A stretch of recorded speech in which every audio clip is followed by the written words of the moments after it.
the overall market conditions really is that the market's definitely shifting in all major markets. So I don't care what market you are in. You could even include Darwin and Hobart in this as well. Darwin's already piping up. Hobart is definitely leveling out, and there's definitely a little bit of more demand in there. I don't have to talk about any of the others because everyone already knows that. Most of the people watching this are probably from any of the other major cities anyway.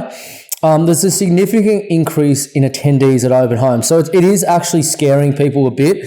The one thing I'd say is there's definitely more buyers, but there's definitely more buyers, and it is harder to get a good deal at the moment, but it's going to become a lot more harder when you get a lot more serious buyers in. When you get these developers that start to come in and they can actually bid. So what I'm talking about is the genuine buyers, and I have listed that here. So you do have more genuine buyers, but you don't have all of them quite yet.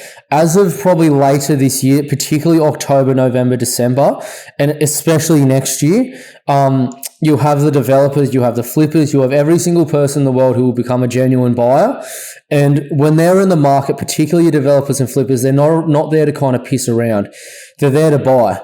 So I mean, when you get those sorts of guys that are in there, they will. Some of them will keep their hand in the air until they buy the house at an auction. They will not care about how much they're buying it for, even if it's like 40% above the market value, because what they'll do is they'll demolish it and put a stack of units on a house, or they might own the house behind, they might own a house next door, they might have an agreement somewhere. Or they might you genuinely have sometimes even people who are very wealthy who just want to buy the house. I mean, good examples in the Asian community I'm half Vietnamese, so I understand it. A lot of them, if they want a house, they just buy it. They do not care. They buy it. If they have the money, they buy it. And you'll get those people back in the market soon. So that's what's going on. Very low stock levels. Now, it is ridiculous since COVID, especially. It was already on a downward trend from probably, I'd say, about 2014 right through to about 2019. But then COVID came. There was a little bump in the short COVID period. When I mean the short COVID period, there was a little bump when COVID was actually going on. And then what happened was it went down even further than previously. And that number in the key suburbs is down even further now. So, I'll give you an example. I was look, Newcastle's an area at Target, Mayfield's a suburb by Target. You used to have 20 to 30 homes on the market at any point in time. That number in the right area is now 3. I kid you not. It's gone through the floor. It's not even halved. It's quartered in most circumstances of the homes that are on market at any point in time. And that's consistent across a lot of the country. That's not only, for example, Newcastle. It's most of the good areas that I mentioned. This is just continuing. It's even happening in some rubbish locations as well, because there's just nothing on the market. And people are becoming very wary to sell their homes now as well, because they know they have to buy something else, and they know there's a housing crisis.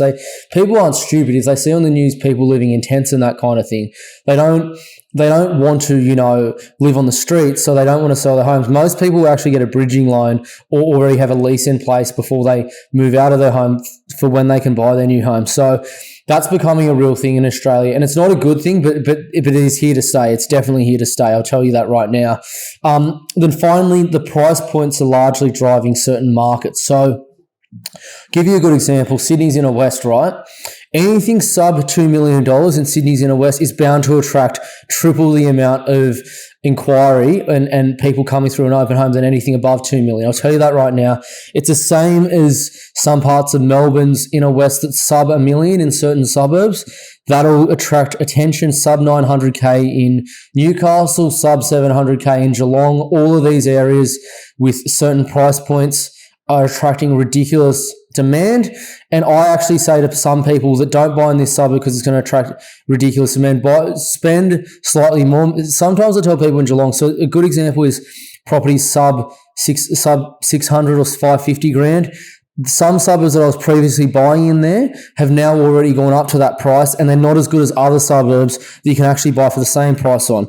Now, I won't mention them, but for people that want to look at the videos, have a look at my Geelong videos. You'll see exactly what I'm talking about. I do describe it there.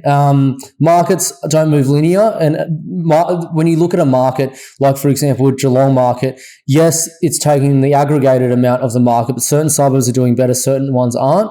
The ones that aren't but have better long-term growth prospects or good long-term growth prospects, that's identifying that it's actually a decent opportunity to buy it, to give you an idea. So, I mean, that's what I mean by buying on the right part of the market cycle. And again, price points are really important when you go and buy properties. It can be the difference between, 5 to 20% long-term growth if you're buying it at the right time. And even if you take the lower part of 5% and you're buying for $1 million, you'd rather have the 50K in your pocket than someone else's, right? So that's the part of the overall market conditions kind of going on at the moment.